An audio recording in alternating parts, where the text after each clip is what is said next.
Hello class, this lecture is going to focus on Hebrew pronouns, and we're also going to be looking at the interrogative within Hebrew. It's going to focus on the basics of Biblical Hebrew textbook, chapter 8. So be sure to follow along and make notes and focus on the most important things within this chapter. As with all subjects, there's a lot that we're going to cover, but one of the things to understand and to know is that we can break it down into even simpler or more important components so that you don't try to remember every single word. Instead, you try to remember the big ideas and then be able to translate those big ideas into what we're looking at, to be able to break them down into what the most important ideas are. So we're going to look at pronouns and the interrogative. So we're going to look at personal pronouns, demonstrative pronouns, relative pronouns, interrogative pronouns, and the interrogative particle. If those words sound foreign to you, if you're not familiar with what a pronoun is, or at least you're not familiar with what that word means or what an interrogative is, as we start talking about things like demonstrative and relative, if those words seem odd to you, please rest assured that you use these ideas in English even if you don't know what they're called, even if you don't know the technical name for them. So we'll overview those and don't fret or worry as you hear those big fancy words up front. So a pronoun is basically a word that replaces a noun within a sentence. And that first noun that you've got within the sentence is going to be referred to as the antecedent. So take this example. Moses was 120 years old when he died. The word Moses it's a proper noun, right? It's the name Moses. The word he there is the pronoun. Because we're not going to say Moses was 120 years old when Moses died. We're not going to say Moses twice. So we put a pronoun in its place. And that pronoun refers back to Moses, which becomes the antecedent, what that pronoun is referring back to within the sentence. In Hebrew, there are personal, demonstrative, relative, and interrogative pronouns in much the same way that we have them in English. So what we want to look at first is we want to look at independent personal pronouns. And these independent personal pronouns are just standalone words that you're going to see within a sentence. So we've got 3ms, 3mp, 3fs.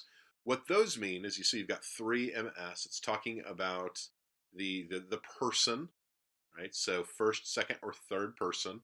So first person is like I, me, my, we, us, our, right? Second person is you. And then third person is he or she or they or them, right? So when we're talking about that's what that 3ms means. It means third person, and then the M means masculine, so that's talking about the gender, and then the S stands for the number that we've talked about, which is singular. So third person masculine singular is what 3ms means. 3MP means third person masculine plural.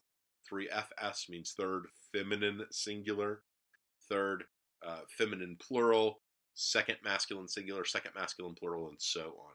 So when we look at the third masculine singular, or the 3ms is what I'm going to call it from here on out, and then I'll just say 3mp, 2ms, and 1cs, and all of those things. The C on the first person means common, so the first common singular, first common plural, and because first person isn't gendered, right? So if the only time you're going to see first person is in direct speech of a person, right? So I am, right, or we are, and of course you're going to know who the subject is because it's the person speaking, and the person and even if it's plural, the person and then the people around the person who are speaking, so you know who it is, whether they're masculine or whether they're feminine, or whether it's a group of masculine and feminine, or so on. So when we see the 3ms, it's the word who.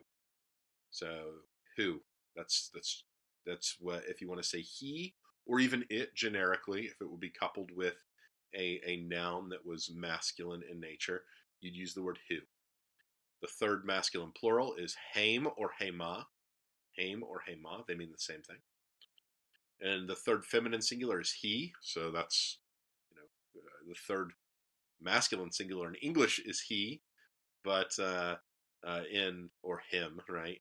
And the third feminine singular in Hebrew is he, and it means she or it. So who is he? He is she is how I learned it whenever I was learning Hebrew. So hu means he means she in Hebrew. The third feminine plural, hain or haina. So you've got, notice the ending with the mame and the ending with the noon, as nouns are, or as words are plural in Hebrew. Sometimes with the masculine you're going to have that mame ending, and with feminine you're going to have that noon ending, or that noon sound. So if you look below at the two MP and the two FP, right, atem versus atena, right? So you've got the mame. So think mame masculine, noon feminine. The two MS is ata. The two MP, atem. The two FS is at. The two FP is atena. Now, you'll notice the second person, which is always translated as you, it's not like you, she, or you, he, it's always just translated as you. They indicate, like many languages do, whether or not, like the you, and this is always going to come in direct speech for the most part, unless you would have a narrator break out and talk about people in the second person, which doesn't really happen in the Hebrew Old Testament. And so you've got this word you, and it will indicate whether it's a male singular, a female singular, a group of male plural, a group of male, or a group of female plural, or it can be even a group of male and female, which would be the 2MP. It would use the 2MP to signify that group. And so as you're looking at this, in English, we just have the word you, but they have 4 different words in Hebrew to represent you. They all are translated as you in English. And if you come from some places within the country, you might use the word y'all, or maybe even like all y'alls or something like that. But in English, in proper kind of normal English, we just use the word you. So don't get thrown off by that. Just be able to recognize it. This is what the word you looks like. It has 4 different forms. Then the 1CS, meaning I, is ani or anoki. And then anachnu is the word for we. Anachnu.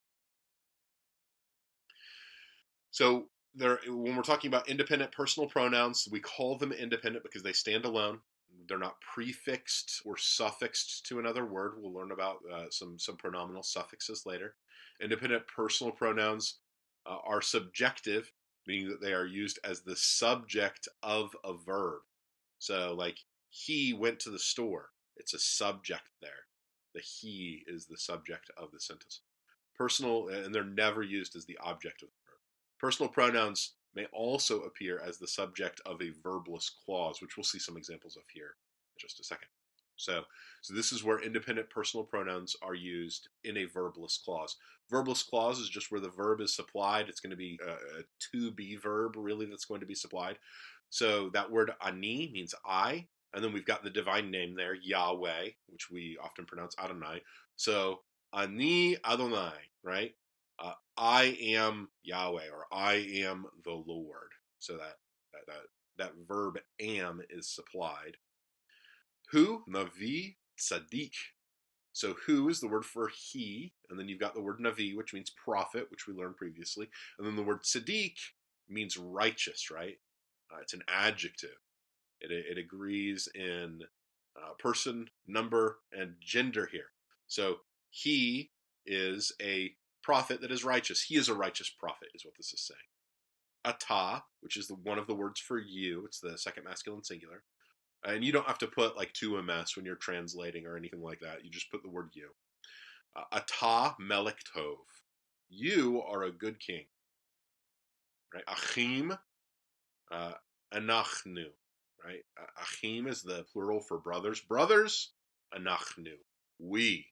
Brothers, we. So how do you say that in English? We are brothers. Right? We are brothers is the idea here.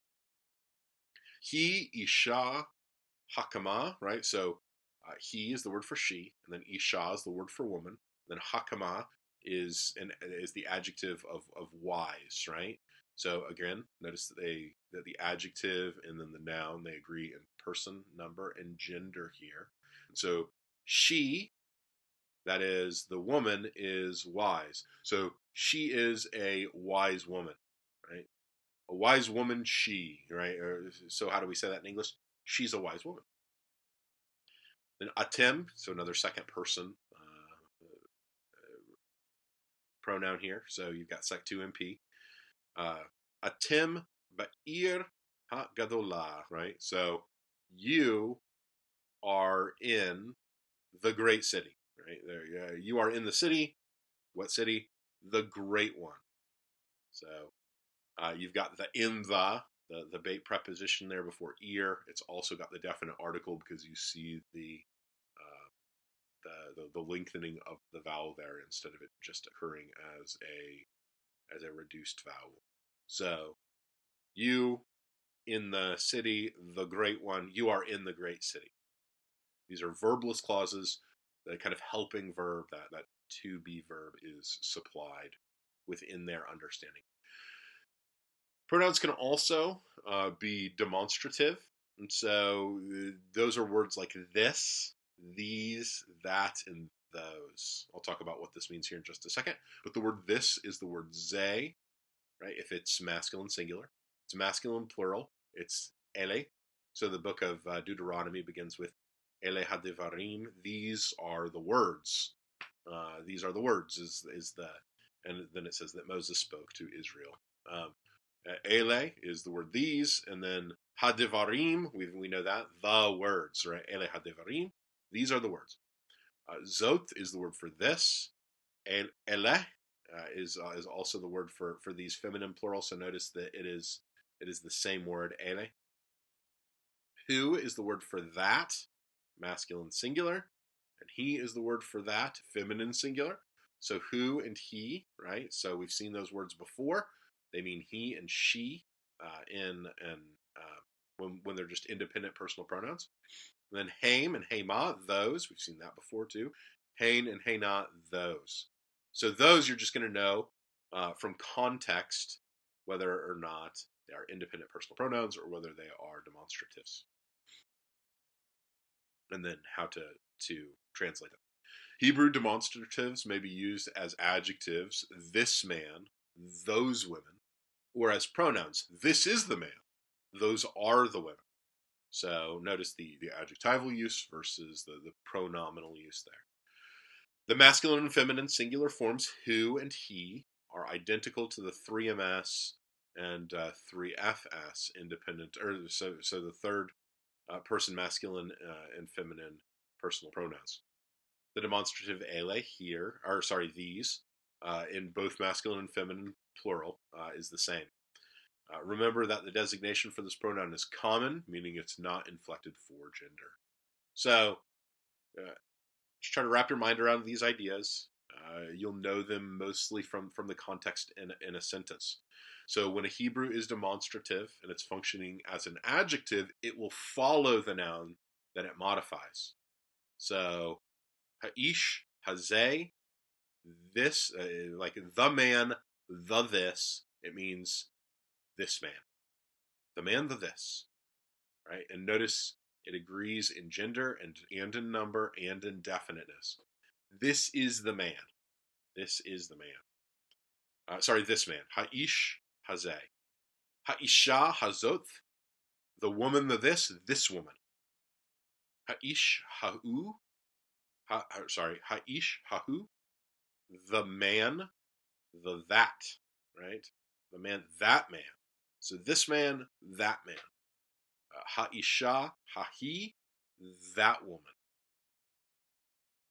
So demonstrative adjectives, they follow the noun that they modify, and they agree in gender and in number and in definiteness.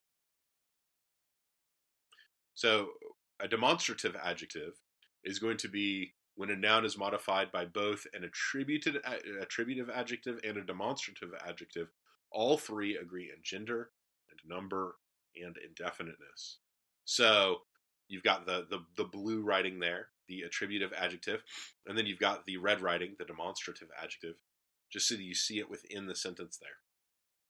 Ha'ish, excuse me, ha'ish, hatov, hazeh, the man, the good, the this, right, is a very woodenly literal translation of this. The man, the good, the this. So this good man is what that means. Ha'isha, hatova, hazot. the woman, the good, the this good woman. Um, so that's how demonstrative adjectives work, and here it's coupled with an attributive adjective as well. Demonstrative pronouns. This is when a Hebrew demonstrative is functioning as a pronoun, it will precede, so it will come before the noun and agree in gender and in number, but not in definiteness. These patterns should sound very familiar to you from when we looked previously at how things work in Hebrew structure, right? So, ze haish, this is the man. This, the man, this is the man. It's a demonstrative pronoun. Zot ha'isha, this, the woman, this is the woman. If you wanted to say this woman, remember that word zoth would occur afterwards, and it would agree in gender and number and in definiteness. So here you have the definiteness, which is different, and then you have it occurring before the word. Hu ha'ish, he is the man. He ha'isha, that is the woman. Then we've also got the relative pronoun. This is a very common word. As it says here, it occurs over 5,500 times, right? And it never changes. So it always means either who, whom, whose, that, or which. And you'll know this. I know that you just said it, Professor, you just said it never changes. Well, it means one of those words, and it occurs in very clear context. So it might be the man who, right? Or the tree that, right? So, I mean, it's going to occur in those kinds of contexts. And so you'll know from the context of the sentence how to translate it. So just get used to get used to thinking with Hebrew. Context is key. So ha'etz asher betok hagan. So this is a text from Scripture. The tree that is in the middle or in the midst of the garden. Ha'etz is the word for the tree. So you've got the definite article there, the word eitz, which is the word for tree. Asher, that. And then you've got a verbless clause here, is, right? Betok, in the midst of, ha, gone. The definite article ha, and then gone meaning garden. The tree that is in the middle or in the midst of the garden. Checharim asher tachat hashemayim, right? So, checharim, so you've got the definite article there. You see the vowel patterns change because the definite article here, it's on a guttural. It can't take and it's a hey as well, so it can't take the dagesh because it's got that kind of force field around it. So you've got the vowel pattern changing, but it means the mountains or the hills, right? So checharim, it's plural there with the im ending. That, right, and then you've got the verbless clause here. The verb is supplied. That is under, or that are under, the mountains that are under Hashemayim, the heavens. Here you've got this relative pronoun used again. Hamelech, the king. So again, definite article with the word melech. Asher, all right. So who, and then it's going to use the word you chose. Bachar, bechartim, you chose. That's a verb, and so here you don't have a verbless clause. We'll talk about verbs in upcoming lessons, so don't worry about that at the moment. So, David asher David, who, Babait, who is in a house, who is in the house of Yahweh. David, who is in the house of Yahweh. David asher Babait Adonai. Interrogative pronouns are used to ask questions. So an interrogative is a question, and so if you want to ask a question, this is one of the ways that you can do it. They may appear with or without the makef, which is that little dash. The spelling of me never changes. The spelling of ma follows a general pattern of the definite article, right? So we'll see what that looks like here.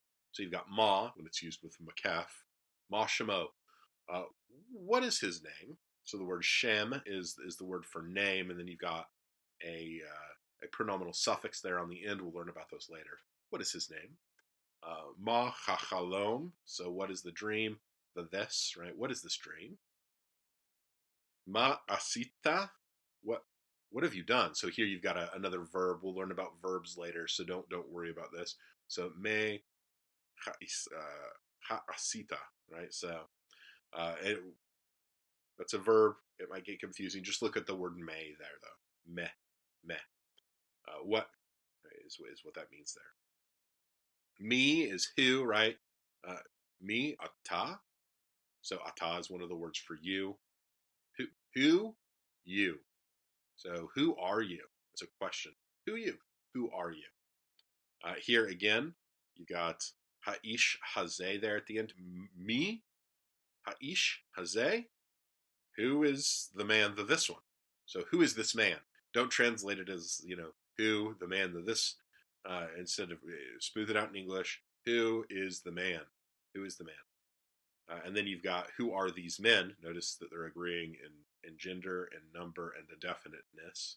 Right? And the sheem is the word for men. Ha'ele is the word for these. So who are these men? Who are the men of these? Who are these men? Another way, and often a more common way to start a question in Hebrew, is the first word of a sentence will appear with this interrogative particle, ha. Now, before most consonants, it looks like just what you're seeing with the reduced vowel here. But sometimes, if it's before a guttural or a consonant with a schwa, or if it's before gutturals with komets, it'll occur differently, which is a pattern that we've seen previously with the way that Hebrew works. Notice that this is very different than the definite article, right? So the definite article is very different. So if we want to say, so here's some examples of how this works. So Zot Ha'ir, this is the city, right? Is how you would make a statement. If you want to say, is this the city? You'd say Hazot Ha'ir, Hazot Ha'ir. So is this the city? So it still says this is the city, but then you have that question mark basically before it. So think of this as kind of a question mark that starts a sentence. Is this the city? So you kind of leave it almost untranslated, and then you say this the city, and then you have to make that a question. So you'd say, is this the city? So if you want to say the king sent the prophet, you've got the word sent there at the beginning, shalach. It's a Hebrew verb, shalach. He sent. Who sent? Well, Hamelech sent. So the king sent et navi. He sent the prophet. So you've got that object marker there, the prophet. So the king sent the prophet. That's how you would say it. If you want to say, did the king send the prophet? It looks the exact same, except you've got that question mark at the beginning, which is the interrogative particle. Right, so, ha shalak ha melech et ha navi? Did the king send the prophet? So this is distinguishable from the definite article in a couple of ways. So that hetef patak there is the interrogative particle. It's not the same as when you've got the hey with the pathic of the patak with the dagesh forte there in the first letter. So it's going to look different than that. You should just recognize it. Just look for that reduced vowel, basically. Look for that reduced vowel. And also know that this can only occur at the beginning of a sentence. So it's almost always either going to be at the beginning of a verse or the first line in direct speech. And it's often in direct speech. So it's not always the first word in the verse, because you could say, Moses said, who is this that I see, right? Or something like that. So it would be the beginning of that direct speech, which would all be part of the same verse. The interrogative particle does not normally have the dagesh forte. That is associated with the definite article. And then also notice the vowel pattern. So the interrogative particle is normally prefixed to verbs, the negative particle, or prepositions. The definite article will not appear with these parts of speech. Remember, the definite article is going to attach itself most commonly to nouns. Not always, but most commonly. So there are a lot of different Hebrew interrogatives. The top 10 are these. We're going to focus really only on those most common ones, but you've got the word ha, which is going to prefix itself It starts a question, so you just have to make the sentence make sense. Just leave it untranslated and then make it into a question. And then we've got the word, I'm going to go by frequency here, so I'm going to go down and then over to the next column. So ma, meaning what, me, meaning who, lama, meaning why. So really, if you're just going to focus on a couple of them, focus on those four, because they occur the most frequently in the Old Testament. And then you've got Madu'a, right, the furtive patak there at the end on the guttural, right, Madu'a. And then Aik, how, right, Aya, where, right, Matai, when, Ana, where, then A, where. So before you move on, memorize these pronouns that we've talked about that are going to be in the vocabulary section especially, but look at the other ones, be able to recognize them, become familiar with basic grammar associated with each of these concepts. But really, it's about recognizing it when you see it in the sentence. So as I've said before, and as I will say again, the absolute key here is going to be to keep reading the Hebrew. Read the Hebrew over and over and over again. So personal pronouns that you want to focus on are anachnu, we, and those numbers are their frequency in the Old Testament. Ani, I, anoki, I, they mean the same thing. Authors just tend to prefer one or the other. So ata is you, and that's the most frequent form of ata, and that's the second masculine singular. Atim is the second most frequent one, and that's the second masculine plural. Who is he? He is she. And then haim is they, also spelled hema at times. And notice that it says when it, like with the word he, it'll be spelled slightly differently when it occurs in the Pentateuch. Ele, meaning these, non-gender specific. Who is that when it's used as a demonstrative. He is that when it's used as a demonstrative. Remember the rules that we looked at earlier. Haim is those when used as a demonstrative. And then zoth and ze are this. Zoth and ze. So interrogatives, that prefixing of the interrogative particle, like ha. And then you've got the question why, lama. Ma, meaning what. Medua, meaning why. And then me, meaning who. So focus on those. Those are the most frequent ones. And then some other words that you just want to know. Acher, meaning other or another. Asher, meaning who, that, or which. Notice the amount of times that is used. That is a word that you need to understand. So it's used in like Psalm 1. Ashrei ha'ish asher. Ashrei meaning like blessed is ha'ish, the man. Asher, who. Blessed is the man who. Ashrei ha'ish asher lo chalach, does not walk, right?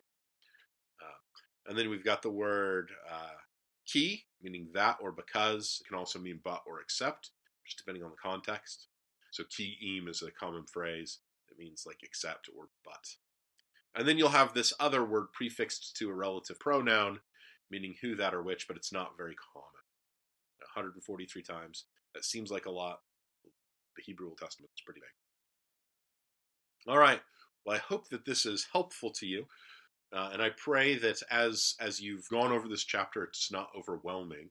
But instead of being overwhelming, I pray that you can just focus on those big ideas, focus on the vocabulary here, and then just keep reading Hebrew, because those word patterns will make sense to you on whether it occurs before or after, and then how it's to be translated, whether it agrees in gender and number and definiteness. If you keep reading those examples, it will make sense more so than if you just try to study the abstract concepts.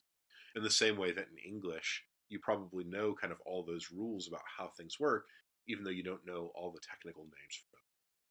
Now, may the grace of our Lord Jesus Christ, the love of God, and the fellowship of the Holy Spirit be with you all. Go in his peace.